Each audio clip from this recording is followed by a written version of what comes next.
Tell me what it was like working with Jay-Z. It was, well, damn. I always hate to say this. Like, we didn't record it at the same time. Okay, so it was put together like the way they. Like, yeah, but he did. When he did his verse, he did come to the studio. So that's our whole before he did his verse and everything like that.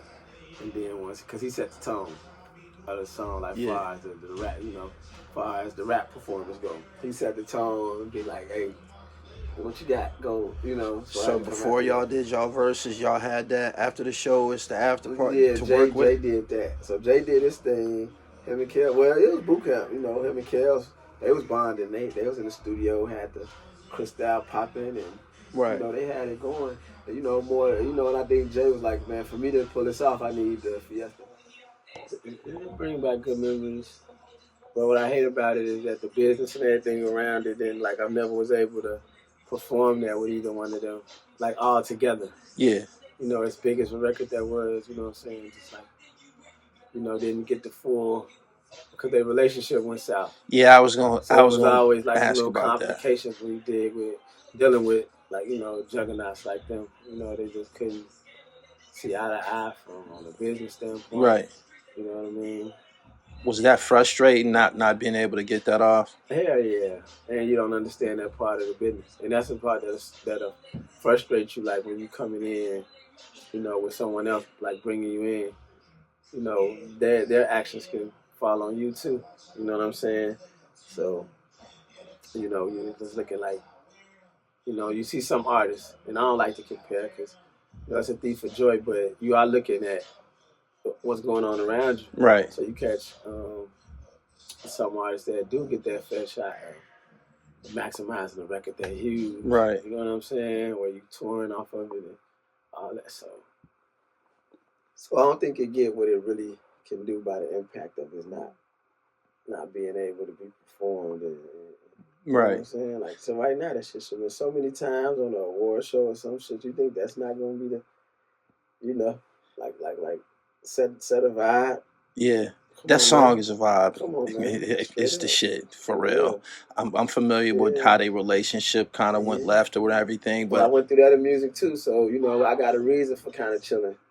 I was on the song So Icy as well with Gucci and Jeezy. You was on that? Yeah. When their relationship went south and that, we never got to, as classic of a record that is. That was you. That show, what? That was you. Yeah.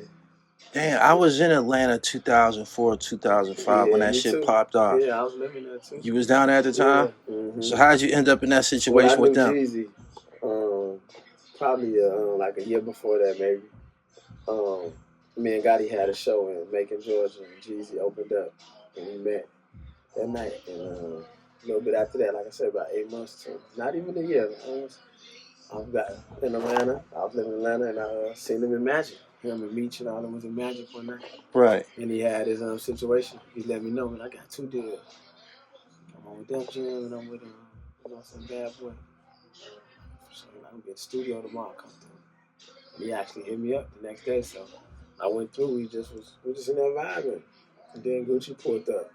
I don't think they had knew each other like that. I ain't know him, but we recorded that shit on Jeezy.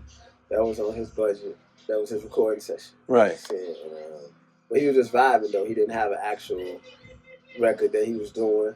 So we were just vibing, and Gucci came with the vibes. And then that's how we started. That's how we did that shit. Seemed like you often in the right place. Yeah. So when they did it, Gucci ended up asking me, pulling me to the side, like, bro, you want to take me to get you on this record? Yeah. He threw me bread like a G. And that was cool. We ain't think it was gonna really, but he worked it. He worked the record. So at that time, you was a lot more relevant than Gucci. He wasn't nobody at the time. More relevant than both of them, for real. Yeah, actually, yeah. In a like far as like having a deal and then been on TV and all that. Yeah. They were on their rise in the South. You know what I'm saying? They was on their rise though when I started. Right. So still good to do my thing. So I was doing shows and everything then. So me and Jeezy was in contact like, yo, bro, that record moving. Gucci started doing shows and stuff around Atlanta, everything Gucci. So he was working it though. You know what I mean? Looked up, I'm in New Orleans, I hear it on the radio. Yeah. And next thing I know, I head through the buzz and shooting the video. But man, Gucci, we exchanged numbers. That was it. Yeah. We kicked it a couple times. But you know what I'm saying? It's a time, shit. Go out hustling. He got a metro. You know what I'm saying? He probably changed the numbers.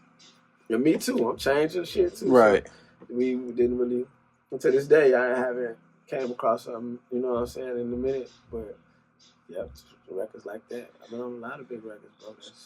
Yeah, you have. Wayne album, Lil Wayne album, I'm Not a Human Being, Part 2. Joint Curtains. It gotta be one of the best joints on that. Well, afterwards, you got No Worries on that album. Rich as Fuck with 2 Chainz. Got My Bitches Love Me with Drake. That shit Curtains, that fit in with everything. You know what I mean? And I remember we were supposed to do a video to that after No Worries, and Wayne got stuck and sick, having seizures and stuff. So yeah, it took some time to get himself together. But yeah, I always been in the right spot and just like a motherfucker, like one hit away. Yeah, you truly blessed. I'm just really one play away. Right. On either side, you know what I'm saying? Yeah. So how did y'all end up at Cash Money? Chaos, when we was on when we had the Fiesta record was taken up, and Jermaine Dupri reached out to do a feature, so he flew us out to Atlanta and took us out to the club, and Birdman, Slim, all of them, they was in front of us getting out of limo, and JD pointed them out. When I got in, I told Gotti, just go holler at Baby and Slim. You know what I'm saying? Gotti like, let's go. We introduced ourselves right on the walk up. Birdman knew who he was. He knew who I was. He had, from the Fiesta record. Yeah. Okay. He said my line when I walked up to him, like, I come through stunting. Just like that. And we had exchanged. We had the 2-way pages there, exchange numbers. And he kept staying in tune with us. And Chaos got into some trouble in Orlando. And we was out there. And, you know, it kind of like surfaced around on the news and shit. And he was like, man, y'all need to just fly out here to New Orleans. You know, y'all don't need I don't need no heat on y'all or nothing. You know what I'm saying? And like the next day, we was in New Orleans. And we was only there for a day. And he like, look, man, I want y'all to sign. I don't want y'all to leave without signing. And we headed down to Miami with them. They were doing working on the soundtrack at the time. Right. So it was just like super family vibe. It was super like, come on, bro. Let's tell the lawyers what we want. Let's get it.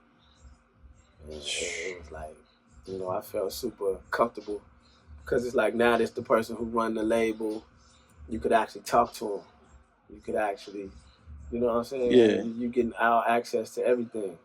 And it was like that.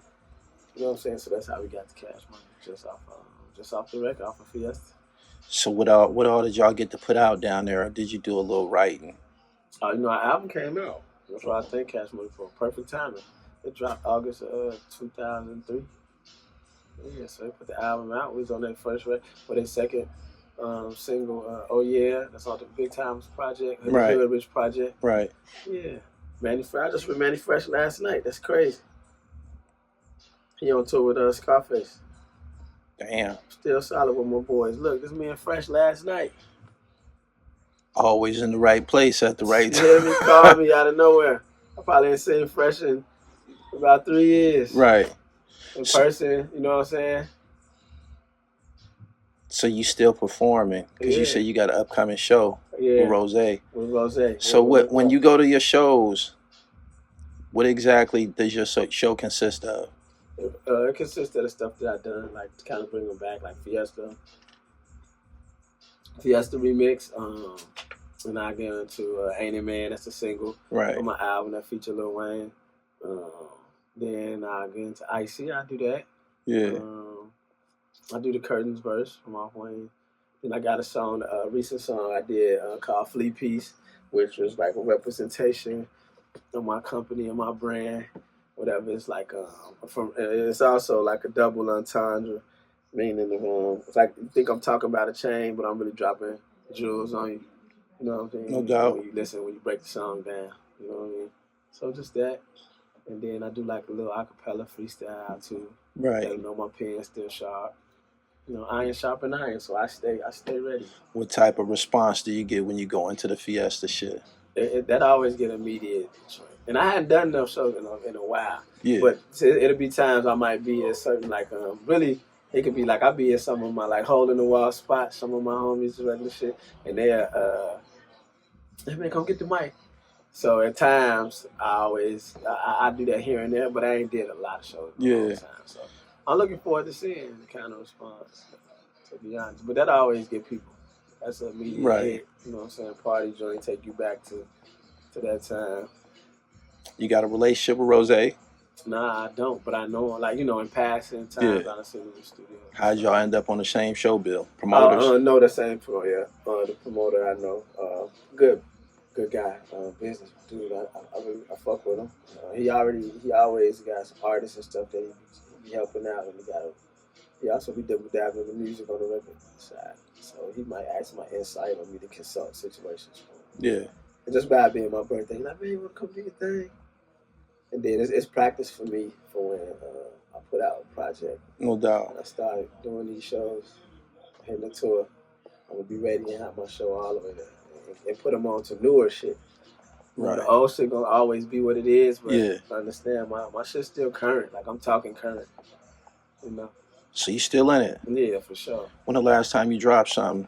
I ain't dropping it. I did this joint, like I said, the flea season shit, like last year around October. Right. That was like an installment kind of collaboration thing where I'm just talking about business and the clothing shit, name dropping a lot of these brands and stuff like that. Right. Talking slick. Available on streaming sites and shit like that? It's on Apple Music. Flea Season Volume 1. I'm working on right now, Project Boulage. Yeah. I'm going to do like EP, but that's going to be volume installed too. You know what I'm saying? No doubt. Chicago's musical identity started to go towards the drill type of sound. Mm-hmm. What did you feel about that? You know what? I really didn't pay no attention like that. I was just looking at the response of the people and was looking at shit. We gotta get in. We gotta get in. You know what I mean? Because I understand that side of just being an artist. Shit, you just doing this shit to take care of yourself, man. If you get some chips out this shit, right, it is good. You know what I mean? That's people that follow music that tough to make it have a influence on how you move, then that's within the person. True. You know what I'm saying? That's not really the music, I don't say that, you know. So I really just took it for what it was and tried to let it grow on me like anything else instead of just having a quick judgment of it. I had to understand I'm from here. What if I'm that age? We listen to Mobb Deep, Spice One, and all that kind of shit. So, and we got it from more. You know, I would say that I think we got our game from better thinkers, and I don't know, they getting their game from like not thought out. I think, you know, whoever can get it to you the quickest. I think that's how you resonate to a younger generation, like how fast you can get it to them. Yeah. Versus like growing. Okay. As far as the AAU program, when is y'all season? We be starting late May. We're really end of April, beginning of May up to July. Yeah. Primarily, the AAU circuit is to essentially get kids on to college, right? Mm-hmm. Prep hoops. That's one. That's a circuit that we deal with out the gate. They're really good with rankings. Something everybody in Illinois and all over the world come through there. Have you sent some people to school? Yeah, I got 4 of my starting 5 is in school. Jawan Kozart and Joel Brown. Joel Brown is 6'9", 4'5". You know, he's 18 years old. And Jawan Kozart, they go to school together. They go to a junior college, a JUCO called Rock Valley. Who else? Jelani Johnson, he go to a D2 in Alabama. Right. Those 3 right there, for sure. So that's 3 out of them, you know? That's what's up. That's 3 out of my starting 5. Out of all of the basketball players we discussed this evening, I'm very familiar with Benji Wilson. Who would you say is who is Mr. Chicago in basketball? Who's the city's favorite out here? Is it still Ben? Well, I think that goes on how old generation, generation. But it got to be Isaiah Zeke. It gotta be Zeke, but Zeke is before me. So I say,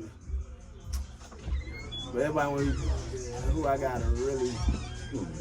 So okay, it's 3 ways we can break this down. Right. I say D Wade, the most accomplished, right? The Godfather Isaiah, cause he knocked the door down. Yeah. And D Rose he did it for us. Yeah. He our dream. That was it was Like, a brief period of time, yeah. but that was electrifying, man. Yeah, the way he came Rose into was the our league. dream to come through like that, from where you from. Yeah. Get MVP the whole 9. He played high school here, everything. Yeah, that's a hell of a story. Hell of a story. And he put this shit on his back, got MVP the whole 9. So fuck a championship, fuck all of that. D Rose, that nigga. Incredible For statement life. he made. For real. Yeah. But tell my viewers where they can find Flea Club at online, so they can shop or anything of that nature. You can find us on Instagram or IG, Flea Club Chicago, as well as Facebook, Flea Club Chicago, our website, fleaclubchicago.com, and my personal IG, Bugatti5_. So yeah, man, check us out. Anytime you're in Chicago area, no matter, even if you're not, we ship. And, you know what I'm saying, we cater to celebs, athletes, everyday people too, though. You know what I mean? For real. We just try to be that closet for the city. Right. Do you and Boo still perform as a duo? Me and Gotti. Pardon me, you and Gotti are still performing together? Yeah. But we do more so stuff. Gotti ain't been really tapping in with music like that lately. So I just do a lot more, spot dates and on my own. You got an incredible story, man. I appreciate having you. Man, appreciate you for sliding through the rack, bro. Yeah. You know that. Yeah. Appreciate you. Yes, sir. Ray for Alston, also known as Skip to My Lou, Southside Jamaica Queen, and you watching Gully TV.